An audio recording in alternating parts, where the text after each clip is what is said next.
হাসরের ময়দানের একদিনে বান্দা একদিনের দুঃখ কষ্ট আর পেরেশানিতে একটা কুলের বাচ্চা একদিনেই বুড়া হয়ে যাবে। কাকে বন্ধু বানাচ্ছে? কাকে জীবনের অনুসরণীয়? মানুষ মাত্রই স্বভাবজাত, মানুষের জীবনের একটি তবিয়ত, ফিতরাত, সৃষ্টিগতভাবে মানুষ বন্ধু, সঙ্গ, সাহচর্য, সান্নিধ্য পছন্দ করে, গ্রহণ করে। এটা মানুষের সৃষ্টিগত অভ্যাস। ওয়া খালাকনাকুম আজওয়াজা, আল্লাহ বলেন আমি মানুষকে সৃষ্টি করেছি জোড়ায় জোড়ায়। তাহলে মানুষের সৃষ্টির মধ্যেই আরেকজনের সাথী হওয়া, আরেকজনকে সঙ্গী বানানো, একাকী না থাকা, এটা মানুষের সৃষ্টিগত একটি অভ্যাস। মানুষ সঙ্গী খুঁজে, সঙ্গ খুঁজে, নিজে কারো সঙ্গী হয় অথবা কাউকে সঙ্গী বানায়। এটা মানুষের ফিতরাত, সৃষ্টিগত অভ্যাস। সুবহানাল্লাযী খালাকাল আজওয়াজা কুল্লাহা, আল্লাহ তাআলা বলেছেন আল্লাহ তাআলার পবিত্রতা, যিনি এই সৃষ্টির সব কিছু জোড়ায় জোড়ায় সৃষ্টি করেছেন, জোড়ায় জোড়ায় সৃষ্টি করেছেন। বিজ্ঞানরা প্রমাণ করতে পারুক বা না পারুক, এমনকি আমরা তাফসীরে পড়ছি যে এই আসমান এটার জোড়া আছে, এই জমিন এটার জোড়া আছে, ওই সূর্যটা এটার জোড়া আছে, ওই চাঁদ এটার জোড়া আছে। সব আমি জানি না, সব আমারে জানাইতে হবে, আল্লাহর জন্য এটা জরুরি না। আমগুলোকে বুদ্ধি করে নিয়ে আল্লাহ চালায়। কথা বলেন না কেন? একটা সূক্ষ্ম কথা মনে রাখবেন, একজনকে বলি, একটা সহজ কথা মনে রাখবেন। যদি কেউ বলে যে কোরআন শরীফ এই বিজ্ঞানের আলোকে প্রমাণ করতে হবে বা করার চেষ্টা করছে, তাহলে এ কথার প্রমাণ হইল যে মানুষ তার সৃষ্টিকর্তা আল্লাহর কথা প্রমাণিত হইতে হবে সৃষ্টির বুদ্ধি দিয়া। এটা কেমন যুক্তির কথা? সৃষ্টিকর্তার কথাকে প্রমাণ করে সৃষ্টি, এটা কিভাবে হয়? তাহলে সৃষ্টিকর্তার সৃষ্টির খালেক আর মাখলুকের ব্যবধান কি? খালেকই তো শ্রেষ্ঠ। এরপরে যদি কোনো মানুষের কথা দিয়া নবীজির সুন্নত প্রমাণ করতে হয়, তাহলে উম্মতের কথায় নবীর কথা বুঝি প্রমাণিত করতে হবে। উম্মত অনুসরণে না করবে, আমাদের দায়িত্ব অনুসরণে না করা। এই জন্য রাসূলুল্লাহ সাল্লাল্লাহু আলাইহি সাল্লামের থেকে প্রমাণিত এই কথা, নবীজি বলছেন, নবীজি করেছেন, এটা যদি সহিভাবে প্রমাণিত হয়, এইবার এ কথা আমার বুঝে ধরুক বা না ধরুক, এটা মেনে নেওয়া বিনা প্রশ্নে, এটারই নাম ঈমান। শুধু দেখতে হবে যে এটা নবীজির থেকে প্রমাণিত কিনা। কথা বুঝেন নাই আমার? রাসূলুল্লাহ সাল্লাল্লাহু আলাইহি সাল্লাম থেকে প্রমাণিত কিনা। প্রমাণিত হলে এখন আর কোনো প্রশ্ন নেই, মেনে নেওয়াই না, এটা ভাবা দরকার। আচ্ছা হুজুর, আপনারাও বলেছেন, আমরাও ভাববো। কিতা ভাববেন? কি ভাবতে চাইতেছেন? কি বুঝাইতে চাইতেছেন? আমি রাসূলুল্লাহর হাদিস বলছি, বুখারীর হাদিস বলছি, নবীজি নিষেধ করছেন টাকনুর নিচে কাপড় প্যান্ট পরতে। এখন আপনি কি ভাবতে চাচ্ছেন? আপনি ভাবলে যদি বলেন না আমার কোনো কথা আছে, আমার এখানে কোনো প্রশ্ন আছে, তো আপনার ঈমানটা জমা দিয়ে দাও। ওমা কানা লিমুমিনিন ওয়ালা মুমিনাতিন ইযা কাদাল্লাহু ওয়া রাসূলুহু আমরান আন ইয়াকুনা লাহুমুল খিয়ারাতু মিন আমরিহিম। কোরআন শরীফে আল্লাহ বলছে, কোন ঈমানদার পুরুষ এবং নারীর এক বিন্দু অধিকার নাই আল্লাহ রাসূলের সিদ্ধান্তের উপরে নিজের কোনো মতামত পেশ করে। কসম করে বান্দার কথায় আল্লাহর কথা প্রমাণ হবে না, উম্মতের কথায় নবীর কথা কি হবে না? প্রমাণিত হবে না, বরং উম্মত নবীর কথা মানতে হবে, বান্দা আল্লাহর কথা মানতে হবে, বাধ্য। এজন্য হাদিস শুনাই, রাসূলুল্লাহ সাল্লাল্লাহু আলাইহি সাল্লামের স্ত্রী আম্মা জান আয়েশা রাদিয়াল্লাহু তাআলা আনহা, ওনাকে একজন মহিলা সাহাবী জিজ্ঞেস করছে যে আম্মা জান, আমাদের মহিলাদের যখন মাসিক ঋতুস্রাব হয়, প্রতি মাসে পিরিয়ড হয়, তখন আমরা যদি রমজান মাসের রোজা অবস্থায় হয়, তাহলে রোজাও ছেড়ে দিতে হয়, নামাজও ছেড়ে দিতে হয়, কিন্তু রোজা পুনরায় কাজা করতে হয়, নামাজ কাজা করতে হয় না। একই কারণে নামাজ ছাড়লাম, একই কারণে রোজাও ছাড়লাম, অথচ রোজা কাজা করতে হবে, নামাজ কাজা করতে হবে না। এই রকম বিধান কেন? হযরত আয়েশা রাদিয়াল্লাহু তাআলা আনহা হাদিসের মধ্যে আছে, স্পষ্ট বলছেন, হাকাযা আমারানা রাসূলুল্লাহ সাল্লাল্লাহু আলাইহি ওয়াসাল্লাম। কোনো যুক্তি নাই, বলছে মহিলা শোনো, এভাবেই আল্লাহর রাসূল আমাদেরকে করতে বলেছে। এইটাই উত্তর। হ্যাঁ, আহরুরিয়া, বেশি প্রশ্নকারিনী মহিলা তুমি, কেন জিজ্ঞেস করলা? বরং এভাবেই নবী বলেছেন, খালাস, রাসূলুল্লাহ সাল্লাল্লাহু আলাইহি ওয়াসাল্লাম বলছেন, মেনে নাও। কোরআন শরীফ থেকে বলি এবার, কোরআনুল কারীমের মধ্যে আছে, মক্কার কাফেররা, বেঈমানরা নবীজিকে বলতো, মুহাম্মদ, ইন্নামাল বাইউ মিসলুর রিবা, ইন্নামাল বাইউ মিসলুর রিবা, বেচা কিনা এটা তো সুদের মতোই, সুদ এটা তো বেচা কিনার মতোই। বেচা কিনার মধ্যে যেমন বিক্রেতার মাকসাদ লাভবান হওয়া, সুদের মধ্যেও তো সুদখোরের মাকসাদ লাভবান হওয়া, তো লাভে মাকসাদ, তো এটার মেচা কিনা আর সুদ, এটার মধ্যে তফাৎ কেন? তো আল্লাহ নিজে বলছে বন্ধু বলে দেন, কোনো যুক্তি নাই। আহাল্লাল্লাহুল বাইআ ওয়া হাররামার রিবা, আল্লাহ ব্যবসা হালাল করেছেন, সুদ হারাম করেছেন। এটাই তোমার বুদ্ধির খাতারে কি লাভ? যা বেটা তোর বুদ্ধি, বেটা বুদ্ধি কি তা আবার? আল্লাহ যেটা বলছেন এটাই কথা, এটাই কথা। ঈমান এটাকেই বলে। অতএব আমাদের প্রত্যেকের এটা ভাবা উচিত। এই প্রতিটা মাহফিলের মাকসাদ আপনাদেরকে আল্লাহর কথা মনে করানো, আখিরাতের কথা মনে করানো, আপনাদের বিবেক জাগানো। একজন হোক দুইজন হোক, বলে শুনে কয়জন, মানে কয়জন আপনার হুজুর্গ কথা আপনি দেখবেন কয়জন? হ্যাঁ, একটা যুবক ছেলে বইল বেটা আমি তোমারে দেখাবো, আসো আমার লগে চলো। আল্লাহর গোলামি করে কয়জন?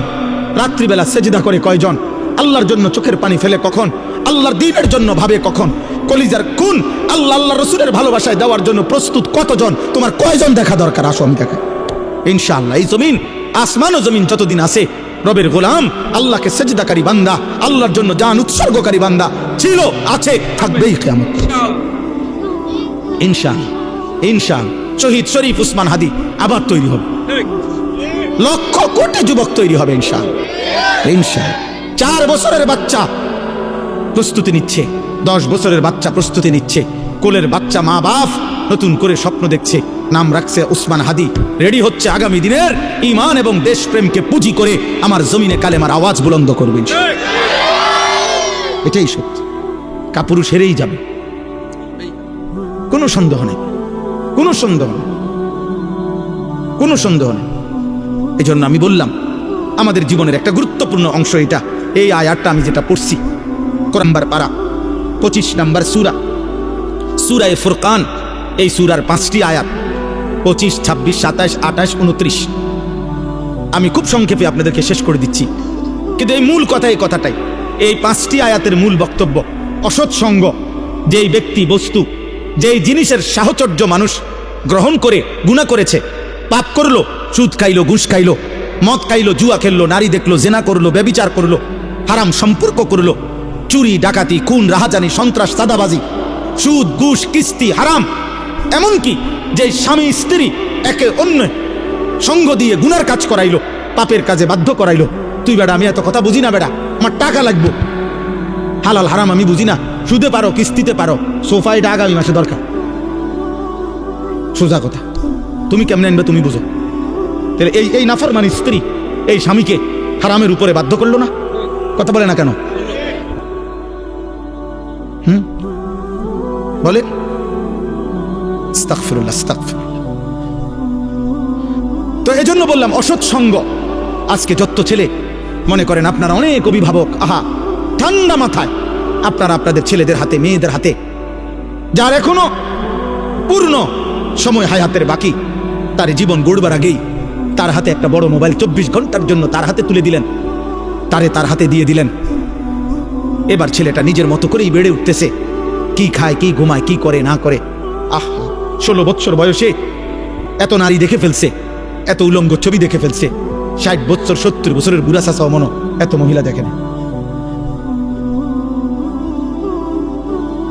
আহা আফসোসের বিষয়।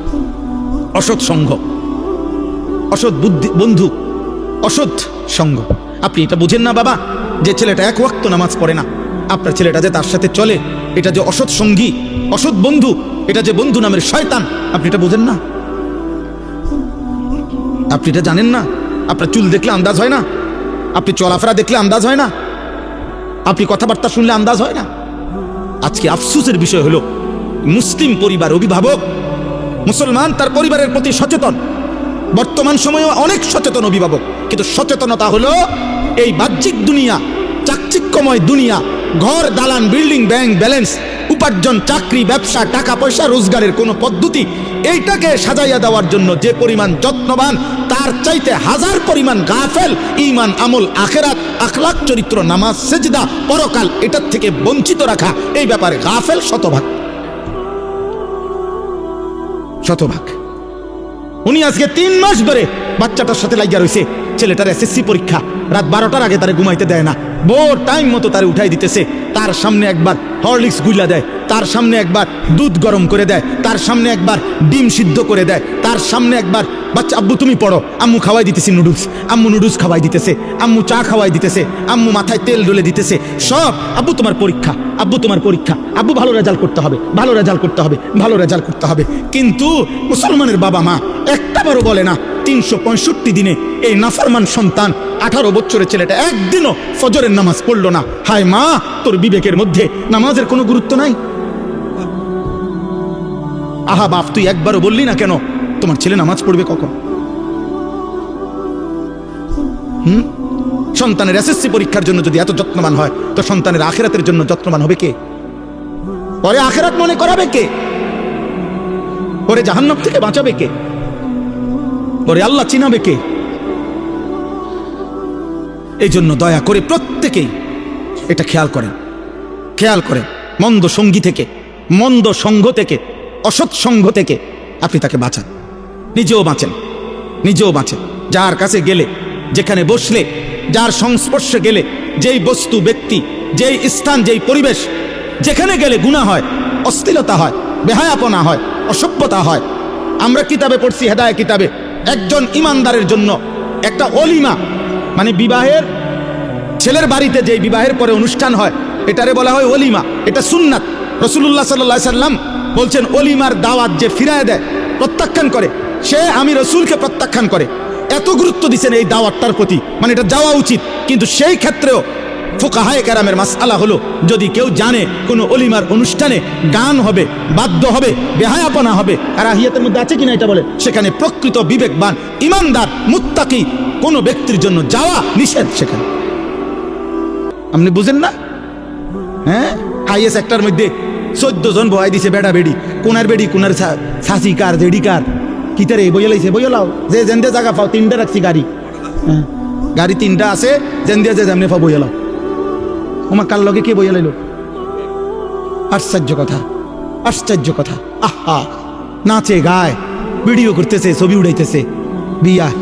এরপরেও সর্বশেষ সমস্ত নাফরমানি, মেয়ে পুরুষগুলো বেপর্দা একসাথে খাইতেছে, হাসতেছে, চিৎকার দিতেছে, জোরে জোরে, ছেলে মেয়ে পুরুষ নারী এত জোরে হাসতেছে, অট্ট হাসি। আমি অনেক দিন বলছি, ঘরে একাকী জীবনে যার অশান্তি, ঘরে স্বামী স্ত্রী, ঘরে একাকী জীবনে যার কলিজার মধ্যে অশান্তি, বাইরে ইবলিস তার মুখ দিয়া অট্ট হাসি দেওয়া, ধোকা দেওয়ায়। আপনি খবর নেবেন, ঘরে বালা না, এর লেগে হোটেলে জোরে কথা কয়, এর লেগে রোডে জোরে কথা কয়, এর লেগে মার্কেটে জোরে কথা কয়। বেপর্দা মহিলা এতগুলো নাফরমানি করলেন এই বিবের মধ্যে। এরপরে সর্বশেষ এবার হুজুর রে, এই যে কি নাম, খলিল ভাই, ওনার দায়িত্ব দিচ্ছেন, এবারে দোয়া করে দেন, খাস করে দোয়া করে দেন, আল্লাহ যেন বরকত দেয়। এই যে এতক্ষণ নাচছে, যে আল্লাহ যেন বরকত দেয়, এরা যেন আরো নাচতে পারে। এই যে ছেলে পেলেগুলো ভিডিও করছে, হুজুর আপনি খাস দোয়া করে দেন, এরা যেন 24 ঘন্টা ভিডিও করতে পারে। এই মেয়েগুলোর পাউডার টাউডার যেন একটা সেকেন্ডের জন্য মুখ থেকে চলে না যায়, এরা যেন সারাদিন আঁশ দিয়ে থাকতে পারে। দোয়া করে দেন খাস করে। তো তা নাহলে কি দোয়া করতো? আপনি এতক্ষণ ধরে যা অসভ্যতা করছেন, তো এটা লেগে দোয়া করবে না? ছি ছি ছি ছি, মুসলমান কার সাথে কারে বানায় দিলেন? কার থেকে নিলেন এটা? কার থেকে এই অসভ্যতা নিলেন? আল্লাহ আমাদেরকে মাফ করে দেন। চলেন, আমার কথা শেষ। আমি এটাই বুঝাইতে চাইছি, আল্লাহ তাআলা এই আয়াতগুলোর মধ্যে এই কথাটা বলছে, কিয়ামতের দিন অসৎ সঙ্গীর কারণে প্রত্যেকটা পাপী, খোদার কসম, নিজের আঙ্গুলগুলো দাঁত দিয়া কামড়াইয়া ছিঁড়ে ফেলতে চাইবে, আর আফসুস করবে, আফসুস করবে। মক্কার কাফের উকবা ইবনে আবি মুআইত, কাফের সর্দার, নবীজিকে একদিন দাওয়াত দিছিল আরো লোকদের সাথে তার বাড়িতে। নবীজি বলছে দাওয়াতে আইসা যে, চাচা আপনি যদি কালিমা না পড়েন, আমি আপনার খাবার গ্রহণ করব না। উকবা ভাবলো যে মেহমান আমার মুহাম্মদ এখন না খেয়ে চলে গেলে আমার বেইজ্জতি হবে, মেহমান আমার বাড়ির থেকে না খেয়ে চলে গেছে। এই জন্য সে নিরুপায় হয়ে আল্লাহ নবীর সামনে কালেমা পড়ছে। এই উকবা নামের এই কাফের সর্দার মক্কার। যখন নবীজি খানা গ্রহণ করে চলে গেছে, এই উকবার বন্ধু উবাই ইবনে খালফ, এই বেঈমান আরেকটা বন্ধু, এই বন্ধু নামের এই বেঈমান ওর হাতে চাইপা ধইরা উকবাকে বলছে, দোস্ত তোর সাথে আজ আমাদের এতদিনের বন্ধুত্ব, তুমি এটা কি করলা? তুমি আমাদের সামনে মুহাম্মদের কালেমা পড়লা। তখন এই উকবা বলতেছে, বন্ধু এখনো আমি তোদের বন্ধু, কিন্তু আমার বাড়ির থেকে মেহমান না খেয়ে চলে যাবে, এই লজ্জায় আমি কালেমা পড়ছি, ইচ্ছা করে পড়ি না। নাউজুবিল্লাহ। উবাই ইবনে খালফ বলল, যুবক ভাই শোনো, বন্ধু কি করে শোনো। এই উবাই ইবনে খালফ, এই বন্ধু, এই বেঈমান উকবা ইবনে আবি মুআইতকে বলল, তুমি যদি বন্ধুত্ব রাখতে হয় তো এখন গিয়ে মুহাম্মদ যেই অবস্থায় আছে ওই অবস্থায় আহা তার মুখ বরাবর কপাল বরাবর থুতু মাইরা মুহাম্মদের কালেমা মুহাম্মদের ফেরত দিবা।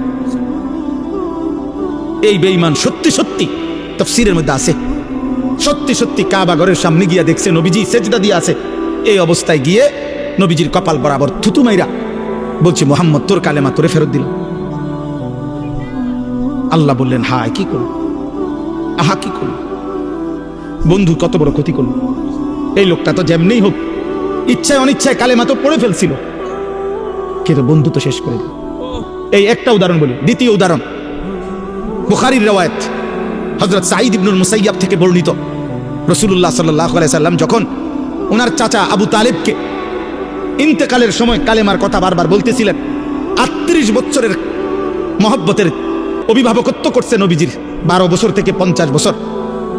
এই চাচাকে আল্লাহ নবী বারবার বলতেছিলেন, চাচা আপনাকে আমি শেষবারের মতো বলতেছি, কুল লা ইলাহা ইল্লাল্লাহ কালিমাতান আশহাদু লাকা বিহা ইনদাল্লাহ, একবার কালেমাটা পড়েন, আমি আপনার জন্য আল্লাহর কাছে এই কালেমা নিয়ে সাক্ষ্য দেব। নবীজি এ কথা বলতেছিলেন, এ ঠিক ওইখানে আছে। তার বাম পাশে আবু তালেবের পাশে তখন তার দুইজন বন্ধু বসা ছিল। এই দুই বন্ধুর একজন হলো উমাইয়া ইবনে খালফ, আরেকজন হলো আবু জাহেল। এই বন্ধু নামের এই দুই বেঈমান বারবার আবু তালেবকে বলতেছিল, আবু তালেব আতারগাবু আম মিল্লাতে আব্দুল মুত্তালিব, তোর বাপ দাদার ধর্ম ত্যাগ করে বন্ধুত্বের মুখে চুনকালি দিয়ে এই মৃত্যুর মুহূর্তে দোস্ত আমগরে বেইজ্জতি করিস না, মুহাম্মদের কালেমা পড়িস না। এই কথা হাদিসে আছে, ফালাম ইয়াজাল রাসূলুল্লাহ সাল্লাল্লাহু আলাইহি ওয়াসাল্লাম ইয়ারিজুহা আলাইহি ওয়া ইউঈদুহু তিলকাল মাকালা, নবীজি বারবার বারবার কালেমা বলতেছিলেন, আর ওই বন্ধু নামের এই শয়তান বারবার বলতেছে, দোস্ত বেইজ্জতি করিস না, বেইজ্জতি করিস না, অপমান করিস না, হাত্তা মাতা। এরই মধ্যে কালেমা না পড়েই আবু তালেবের মৃত্যু হয়ে গেছে। এই বন্ধু কালেমা পড়তে দেয় না। অসংখ্য যুবক তোমাদের, অসংখ্য পরিবারের বাবার ছোটবেলার স্বপ্ন বন্ধু নামের কোনো দুষ্ট নষ্ট করে দেয়। মায়ের তিল তিল করা স্বপ্ন, এই ছেলেটার প্রতি মেয়েটার প্রতি মায়ের আজ 12 বছরের স্বপ্ন, 14 বছরের স্বপ্ন। সেদিনও এক অভিভাবক আমার কাছে বলছিল, হুজুর আমার 14 বছরের মেয়ে, 14 বছর ধরে হুজুর আমি আমার মেয়েটার আমি এত সহজ সরল মনে করছি। 14 বছর যখন আমার মেয়ের বয়স, তখনও আমি মেয়েটাকে সাথে নিয়েই, আমার স্বামী স্ত্রী আমরা একসাথেই ঘুমাইতাম। আমি মনে করতাম আমার মেয়েটা এত আদরের, মনে করতাম যে এখনো ছোট্ট। একদিন অসৎ এক যুবক এমন কান্দা কাঁদতেছে, আমার ছোট্ট এই অবুঝ মেয়েটাকে বাগায় নিয়ে চলে গেছে। আজ আমি কি পাইলাম হুজুর, আজ আমি কি পাইলাম? আহা, এই জন্য ছেলেরা বাবা আফসুস করতে হবে, আফসুস। এই শুনেন, এবার তর্জমা শুনেন। ওয়ায়াউমা তাশাক্কাকুস সামাউ বিল গামাম, আল্লাহ তাআলা বলেন হাসরের দিন মাথার উপরে আসমান মেঘে ঢেকে যাবে। একবার তো ইসরাফিল ফু দিলে আসমান ভেঙে যাবে, জমিন আসমান সব। আবার ফু দিলে হাসরের মাঠ কায়েম হবে যখন, তখন আসমানও আবার হবে, জমিনও আবার হবে হাসরের মাঠে পুনরায়। এই তখন আসমানটা আল্লাহ তাআলা বলছেন বিল গামাম, মেঘে ঢেকে যাবে। মেঘ বুঝুন তো না, সাদা সাদা চাকা চাকা যেটা হয় এটারে কয় কি? মেঘ। আর ওটার থেকে যেটা ঝরে পড়ে ওটারে কি কয়? বৃষ্টি। তো এই মেঘে হাসরের ময়দানে আল্লাহ বলেন আসমানটা ঢেকে যাবে। ওয়ানুজ্জিলাল মালাইকাতু তানজিলা, কোটি কোটি ফেরেশতা এই মেঘের আবরণ ভেদ করে হাসরের ময়দানে নেমে আসবে। চারিদিকে কোটি কোটি ফেরেশতা দেখবে।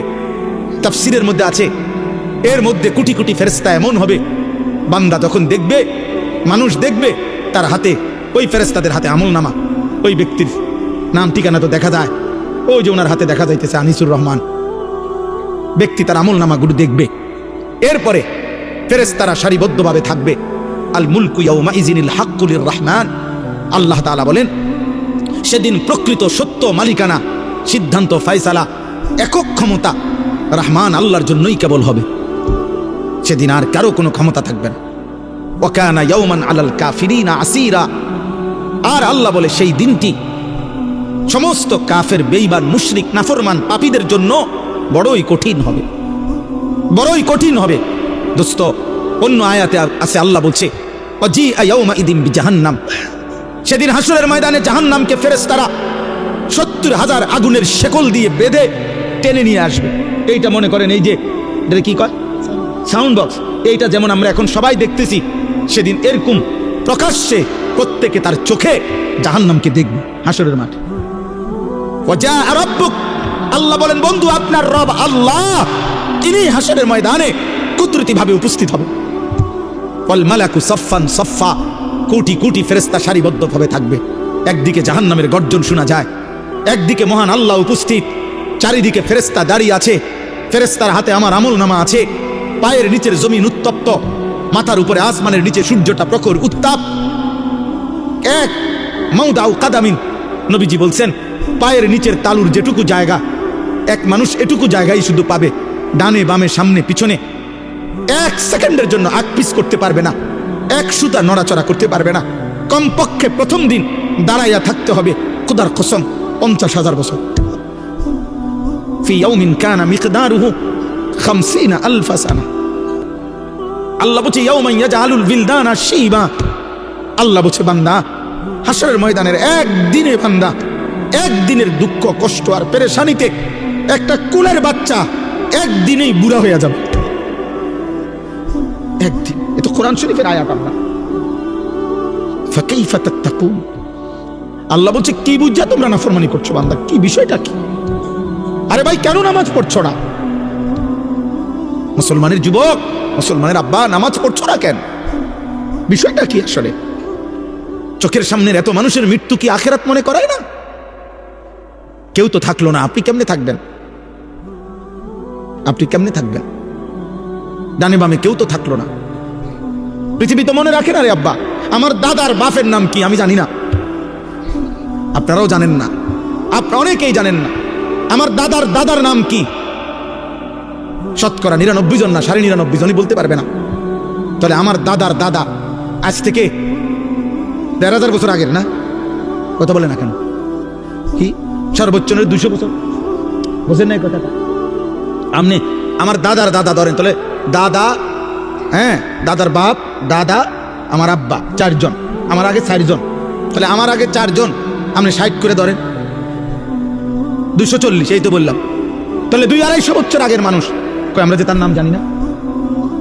স্বার্থপর এই দুনিয়া মনে রাখে না, স্বার্থপর এই দুনিয়া মনে রাখে না, মনে রাখে না, দুনিয়া মনে রাখে না। 20 বছর পরে, আমি প্রায় দিন বলি, 20 বছর পরে কবর থেকে আপনি আইসা আপনার ঘরে ঢুকলে আপনার ঘরের একটা ফার্নিচারও, একটা সামানও আপনি খুঁজে পাবেন না, যেগুলো আমনে থাকতে জোয়াই দিছেন। আল্লাহ বলেন বান্দা সেদিনটা বড় কঠিন হবে, সেদিন হাসরের দিন বড় কঠিন হবে নাফরমানের জন্য। এই মদ, জুয়া, সুদ, কিস্তি, লোন, এই হারাম, এই অবৈধ উপার্জন। এবার আল্লাহ বলেন ওয়ায়াউমা ইয়াআদ্দুয যালিমু আলা ইয়াদাইহি, সেদিন প্রত্যেকটা পাপী নাফরমান নিজের আঙ্গুলগুলো হাত দিয়ে কামড়াইতে থাকবে। ইয়াকুলু ইয়া লাইতানি ইত্তাখাযতু মা'আর রাসূলি সাবিলা। এই শেষ কথা হলো প্রত্যেকটা পাপী নাফরমান নিজের আঙ্গুলগুলো দাঁত দিয়া কামড়াইতে থাকবে, আর 3টা কথা বলবে। কয়টা কথা? এইটাই শেষ কথা, 3 কথা। 1, ইয়া লাইতানি ইত্তাখাযতু মা'আর রাসূলি সাবিলা, হায় আমার আফসোস আমি যদি রাসূলের পথ ধরতাম, আমি যদি কোরআনের পথ ধরতাম, আহা আমি যদি আল্লাহর পথ ধরতাম। এলো 1।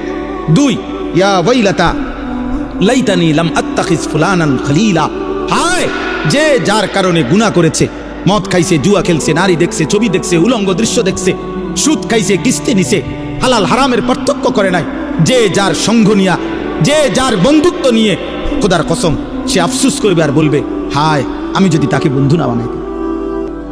আহা কি করল? 3 নম্বর, লাকাদ আদাল্লানি আনি যিকরি বাদা ইজ জাআনি। 3 নম্বরে সে বলবে হায় আমার কাছে তো হেদায়েতের উপকরণ এসেছিল, কিন্তু বন্ধু নামের ওই দুষ্ট আমার সঙ্গী আমারে আল্লাহর পথ থেকে গুমরাহ করে দিল। আমাগো এলাকায় তো আজান হইতো, কিন্তু আমি যে একটা ফুলার লগে চলতাম, ওই আমার টাইনে ধরে রাখত। আমাগো গ্রামে তো, আমাগো মহল্লাতে তো মাদ্রাসা ছিল, আমাগো ঘরে তো আল্লাহর কোরআন দেখছিলাম আসিল, আমাগো এলাকাতে তো দাড়ি টুপিওয়ালা নামাজি মানুষ ছিল, আমাদের বংশে তো হাফিজে কোরআন ছিল। আহা আমি কি করলাম, আমার কাছে তো চারদিকে আল্লাহকে মানার মতো উপকরণ ছিল। আমাগো মহল্লায় তো হুজুররা ওয়াজে বলছিল, আমাগো মসজিদের ইমাম সাহেব তো প্রত্যেক জুমার নামাজে কিছু না কিছু বলতো। এই সব কিছু তো ছিল, আসছিল আমার কাছে, কিন্তু আদাল্লানি আমার সঙ্গী, আমার বন্ধু, আমার সঙ্গ আমারে গুমরাহ করে দিল। ওয়াকানা শাইতানু লিল ইনসানি খাজুলা। এই শেষ কথাটা শুনেন, আল্লাহ বলেন সেদিন বন্ধু শয়তান, ইবলিস অথবা দুনিয়ার বন্ধু, তাফসীরের মধ্যে আছে প্রত্যেক যেই ব্যক্তি মানুষকে আল্লাহর পথ থেকে সরিয়ে দেয়, তাফসীরে স্পষ্ট আমি নিজে পড়ছি, ওই ব্যক্তিকেও রূপক অর্থে শয়তান বলা হয়। ওইটাও শয়তান, বন্ধু নামের শয়তান, মানুষ শয়তান। একটা হলো জিন শয়তান, একটা হলো কি শয়তান, মানুষ শয়তান। হ্যাঁ, নবীন শায়াতিন আল ইনস ওয়াল জিন ইউহি বাদুহুম ইলা বাদিন যুখরুফাল কওলি গুরুরা। আল্লাহ বলছেন কোরআনে মানুষ শয়তান, জিন শয়তান। তো আল্লাহ বলেন এই দুনিয়াতে মানুষের আকৃতিতে যেই বন্ধু ছিল, অথবা ইবলিস শয়তান যেটা বন্ধু মনে করছিলা, যার কারণে তুমি গুনাহ করিলা, কিয়ামতের দিন এই বিপদের মুহূর্তে খাজুলা, সে তার থেকে সরে যাবে, কেটে যাবে, সে তাকে সঙ্গী হিসাবে পাবে না। এখানে কোরআন শরীফের ভিন্ন জায়গায় সূরা হাশরে আছে, প্রত্যেক ব্যক্তি যখন পাপ করে, পাপ করার আগ মুহূর্ত পর্যন্ত শয়তান ইবলিস তাকে পাপের জন্য প্ররোচনা দেয়, ওয়াসওয়াসা দেয়। যখনই সে পাপ শুরু করে, মদ খাইতে শুরু করে, জুয়া খেলতে শুরু করে, উলঙ্গ ছবি দেখতে শুরু করে, সুদের টাকা যখন হাতে নেয়, ঘুষের টাকা যখন হাতে নেয়, নারী যখন বেপর্দা হয়, আল্লাহর কসম, আল্লাহ কোরআনে বলছে ফালাম্মা কাফারা ক্বালা ইন্নী বারীউম মিনকা ইন্নী আখাফুল্লাহ রাব্বাল আলামিন। তখন তৎক্ষণাৎ শয়তান ওই নাফরমান থেকে সরে যায়, আর সরে গিয়া দূরে গিয়া বলে আমি তোর থেকে মুক্ত, আমি আল্লাহরে ভয় করি, কারণ আমার বিশ্বাস এখন আল্লাহর আযাব আসতে পারে, আর আল্লাহর আযাব আসলে আমিও শেষ হয়ে যাবো তোর লগে থাকলে, কাজে তুই মর আমি নাই। হ্যাঁ বলতেছি, এটাও শয়তান বলে, শয়তান যে আমি আল্লাহরে ভয় করি। চিন্তা করছেন তুই কেমন বাটপার, তুই কথাটা আগে কইলি না, সিটার তুই আগে কইতি, তুই যে আল্লাহরে ভয় করস, এটা আমার আগে কথাটা পরিষ্কার করলা না, আমার এই বাট মধ্যে লাগাই দিলা, এখন দিয়ে নাই। এরপরে সূরা আনফালের মধ্যে আছে, এটাও কোরআনের আয়াত, সূরা আনফালের মধ্যে আছে বদরের যুদ্ধের দিন। শুনেন, বদরের যুদ্ধের দিন কাফের ছিল 1000, কত মুসলমান ছিল কত, 313 জন। 313 জন মুসলমান সাহাবীদের সাথে অস্ত্র বলতে কিছুই ছিল না, 8টি তলোয়ার, 2টা ঘোড়া, তাইলে এটা তো কিছুই না। তো ইবলিস শয়তান বুড়া মানুষের আকৃতি দইরা এই কাফেরদের কাছে আসছে, বলতেছে যে আমি তোমাদের হিতাকাঙ্ক্ষী আন্তরিক মানুষ, আমি মুসলমানদের পুরো এরিয়াটা হাইটে আসছি, আমি বুড়া মানুষ দেখে আমার কিছু কইছে না তারা, হ্যাঁ আমি দেখে আসছি, তাদের কাছে মাত্র 8টা তরবারি আছে, 2টা, আরে 8টা ঘোড়া আছে, 2টা তরবারি আছে, আর কিচ্ছু নাই। এমনি আসছে আসতে আসতে উদয় 313 জন এমনি আইয়ালাইছে, কিচ্ছু নাই। তোমরা শুধু যুদ্ধটা শুরু করো, তোমাদের 1000 লোক, অস্ত্র শস্ত্র সব রেডি, তোমরা শুধু যুদ্ধ শুরু করলেই ওয়া ইন্নী জারুন লাকুম, আমি তোমাদের সাথে আছি, দেখবা শুরু থেকে শেষ আমি মুরব্বীর সাথে পাইবা, তোমরা শুধু লড়াই করো, প্রথম আঘাতেই দেখবা মুসলমানরা ভাগ্যা গেছে। আল্লাহ কোরআনুল কারীমের মধ্যে বলছে ওয়া ইয যায়্যানা লাহুমুশ শাইতানু আমালাহুম, শয়তান তাদের কাছে, এই কাফেরদের কাছে সুন্দর কইরা গুছাইয়া রংসং কইরা কথাটা বলছে, বলিয়া তারা এই শয়তান বুড়ার বুদ্ধি ধরিয়া তারা যুদ্ধটা মাত্র শুরু করছে। আরে যখন মুসলমান 313 জন এবার উল্টা ফিডা শুরু করছে, আক্রমণ পাল্টা, কোরআন শরীফ আছে নাকাসা আলা আকিবাই, এই বুড়া বেঈমান শয়তান তৎক্ষণাৎ ময়দান থেকে সরে গেছে, হ্যাঁ সাইডে চলে আসছে, এদিকে গেছে গা, হ্যাঁ নাকাসা আলা আকিবাই, সরে গেছে সে। এখন সরে গিয়েই বলতেছে ইন্নী বারীউম মিনকুম, আমি তোমাদের থেকে মুক্ত, ইন্নী আখাফুল্লাহ, আমি আল্লাহরে ভয় করি, ইন্নী আরা মা লা তারাউন, আরে ভয় করি আমি এই দুঃখে না রে, ফেরেশতাও নবরত নামতেছে, আমি দেখতেছি, তোরা দেখোস না। আজকে শেষ তারা খোঁজে বুড়া মিয়া, কো বুড়া মিয়া তো নাই, বুড়া মিয়া তো সাইডে, নাউযুবিল্লাহ, নাউযুবিল্লাহ। এজন্য দোস্ত এটা জরুরি কথা। ওয়াকানা শাইতানু লিল ইনসানি খাজুলা, আল্লাহ বলে প্রত্যেক নাফরমান পাপের মুহূর্তে, বিপদের মুহূর্তে, এমনকি হাসরের ময়দানেও কোন বন্ধু কিংবা ইবলিস কিংবা বন্ধু নামের শয়তান কাউকে সে পাবে না, সবাই তার থেকে দূরে সরে পারবে। এবার তার বিপরীতে আলহামদুলিল্লাহ এই শেষ কথা হইল, ইমানের বন্ধু যারা, আমলের বন্ধু যারা, যারা তাকওয়ার বন্ধু ছিল, আল্লাহ কোরআনে বলছে আল আখিল্লাউ ইয়াউমাইদিন বা'দুহুম লিবা'দিন আদুউন ইল্লাল মুত্তাকিন। আল্লাহ বলছে দুনিয়ার অন্য যেই কোনো পারপাসে যাদের মধ্যে বন্ধুত্ব ছিল তারা কিয়ামতের দিন একে অপরের শত্রু হবে, একমাত্র মুত্তাকি যারা একে অপরকে গুনাহ থেকে বাঁচাইছে, একে অপরকে আল্লাহর দিকে দাওয়াত দিছে, একে অপরকে আল্লাহর ইবাদত বন্দিগির কথা মনে করাইছে, সেটা স্বামী স্ত্রী হোক, সেটা সহপাঠী হোক, সেটা সহমকর্মী হোক, সেটা দাওয়াত ও তাবলীগের সাথী হোক, সেটা ওলামায়ে কেরাম হোক, সেটা আপনার মসজিদের ইমাম হোক, যে যাকে আল্লাহর থেকে ফিরাইবার চেষ্টা করছে, এই বন্ধুত্ব, এই সম্পর্ক আল্লাহর কসম আল্লাহ বলেন এটা কিয়ামতের দিন পুরাপুরি এদের মধ্যে বন্ধুত্ব থেকেই যাবে, থেকেই যাবে, এই বন্ধুত্ব থাকবেই থাকবে। ইয়া ইবাদি লা খাউফুন আলাইকুমুল ইয়াউমা ওয়ালা আনতুম তাহজানুন।